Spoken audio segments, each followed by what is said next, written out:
io zany a tsy maintsy miaingy amina le changementsika efa nataony izy a rehefa niasa ely zay nahazo faranatsimbola tsoarana tam'izay zay da io zany a tena géolocalisé mihitsy le toerana hitanao zany hoe ty immeuble ty a zao ny abea ty trano ty de fantatry ny olona rehetra ny calculan'io tokony omena jiro zay trano tsy manana permis de construire fa ahafahana ahatarana zay trano misy a idiran'ny jiro atafiditra anaty recensement.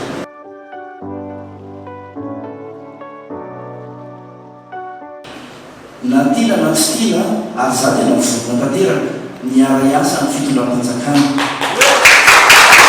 raha iasana le Allemagne zany amin'ny resaka fifandraisana amin'ny fanjakana foibe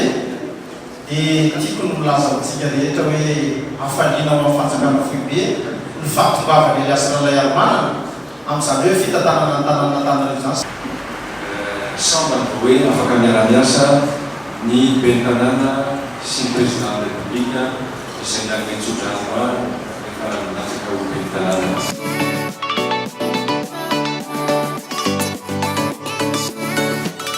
dia anohitra volavolan-dalàna municipal ny tena ben'ny tanàna ary haiko anao fampiresaka amin'ireo satria za olo fiarahamonina anangana agence municipal pour l'emploi